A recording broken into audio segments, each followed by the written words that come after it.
সবাইকে স্বাগত। আশা করি আপনারা সকলেই ভালো আছেন। আপনারা যারা পরীক্ষা দিবেন, আপনাদের পরীক্ষাটি লিখিত হবে। আজকে একটি লিখিত পরীক্ষার প্রশ্ন প্যাটার্ন নিয়ে এসেছি। ইনশাআল্লাহ এই প্যাটার্ন থেকে 25 থেকে 30 নাম্বার অনায়াসে কমন পাবেন। ধৈর্য সহকারে সম্পূর্ণ ভিডিওটা দেখেন, আপনি পরীক্ষায় পাস করতে পারবেন।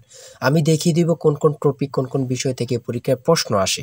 আমি সকল কিছু দেখিয়ে দিব। অনেক পরীক্ষার্থী ফেল করে কারণ একটাই, পরীক্ষার প্রশ্ন প্যাটার্ন বোঝে না বলি। লিখিত পরীক্ষার সিলেবাসটা কিন্তু একদম শর্ট। আমি আজকে A to Z দেখিয়ে দেব। সম্পূর্ণ ভিডিওটা ধৈর্য সহকারে দেখেন, ইনশাআল্লাহ আপনি পরীক্ষায় পাস করতে পারবেন।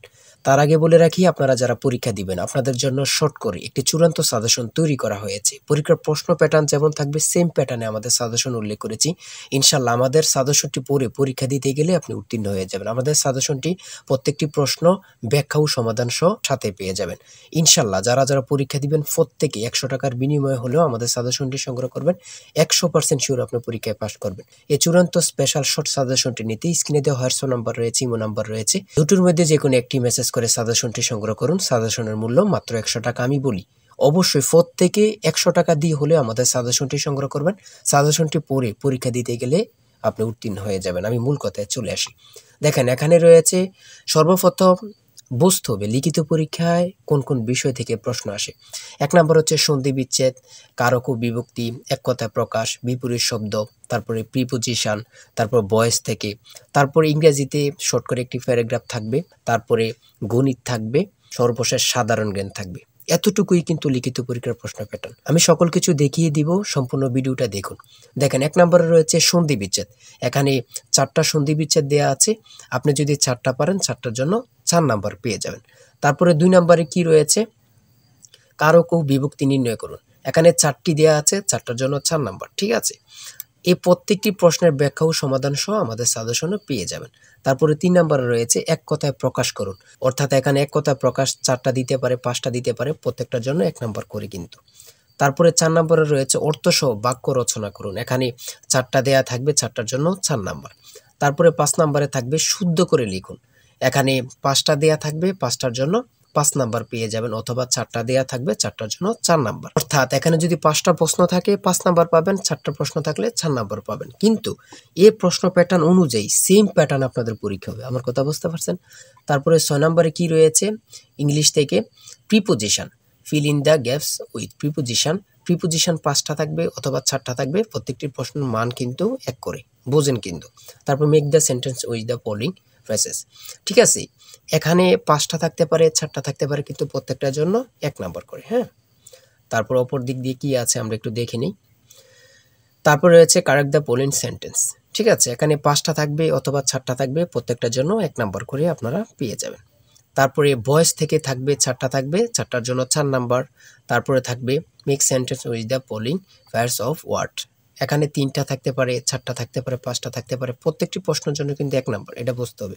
আমি কোন কোন বিষয় নিয়ে আলোচনা করতেছি, এই বিষয়ের উপরে কিন্তু পরীক্ষা থাকবে, বোঝেন কিন্তু আগে। তারপরে গণিত রয়েছে। 11 নম্বর রয়েছে একটি বইয়ের মূল্য 24 টাকা।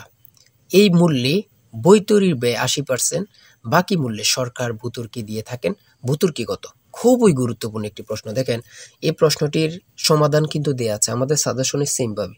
প্রত্যেকটি প্রশ্নের ব্যাখ্যা ও সমাধান সহ পেয়ে যাবেন। ঠিক আছে, অঙ্কটি দেখে নেন। এই অঙ্কটি যদি পারেন তাহলে আপনাকে 5 নাম্বার দেয়া হবে।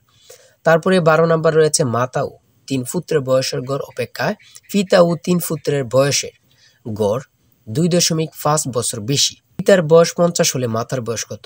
খুবই গুরুত্বপূর্ণ একটি প্রশ্ন। এই প্রশ্নটির সমাধান দেয়া আছে, আপনারা এটি দেখে নিন।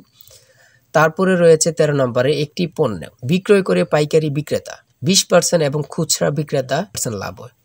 ঠিক আছে, যদি পণ্যটি খুচরা বিক্রয় মূল্য 576 টাকা হয়, তবে পাইকারি বিক্রেতার ক্রয় মূল্য কত ছিল বা কত? খুবই গুরুত্বপূর্ণ একটি প্রশ্ন। ঠিক আছে, এই প্রশ্নের সমাধানটি আপনারা দেখে নেন। তারপরে রয়েছে মান নির্ণয় থেকে একটি অঙ্ক রয়েছে, খুবই সহজ মান নির্ণয়ের অঙ্ক, আপনারা সকলেই জানেন। তারপর সর্বশেষ সাধারণ জ্ঞান রয়েছে। সর্বশেষ সাধারণ জ্ঞান, বাংলাদেশের প্রাচীন জনপদ কোনটি? খুবই গুরুত্বপূর্ণ। তারপরে রয়েছে দেখেন খ নাম্বার, কতটা গুরুত্বপূর্ণ, কত পরীক্ষা যে আসছে আল্লাহ ছাড়া কেউ জানে না। তারপরে গ নাম্বার, বাংলাদেশের ভোটার হওয়ার সর্বনিম্ন বয়স কত? আপনারা সকলেই জানেন, খুব গুরুত্বপূর্ণ। গ নাম্বারে রয়েছে বাংলাদেশের নেভাল একাডেমি কোথায় অবস্থিত? খুবই গুরুত্বপূর্ণ।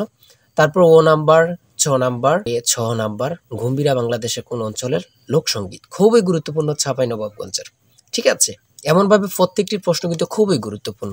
আমি আশা করি আমাদের সাজেশনটি প্রত্যেকে সংগ্রহ করবেন, ইনশাআল্লাহ আপনি পরীক্ষায় পাস করবেন। সর্বশেষ যে প্রশ্নটি রয়েছে, জাতিসংঘ দিবস কবে পালন করা হয়? 24 অক্টোবর।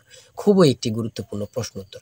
আমি বলি অবশ্যই প্রত্যেকে আমাদের সাজেশনটি সংগ্রহ করবেন। যারা পরীক্ষা দিবেন প্রত্যেকে সাজেশনটি সংগ্রহ করবেন। আর হ্যাঁ, অবশ্যই চ্যানেলটি সাবস্ক্রাইব ও পেজটি ফলো দিয়ে রাখবেন। যে কোনো তথ্য দেওয়ার সাথে সাথে আমরা ভিডিও আপলোড দিয়ে রাখবো। আপনি যদি চ্যানেলটি সাবস্ক্রাইব ও পেজটি ফলো দিয়ে রাখেন, ভিডিও আপলোড দেওয়ার সাথে সাথে চলে যাবে আপনার কাছে নোটিফিকেশন। সবাই ভালো থাকবেন, সুস্থ থাকবেন। আল্লাহ হাফেজ।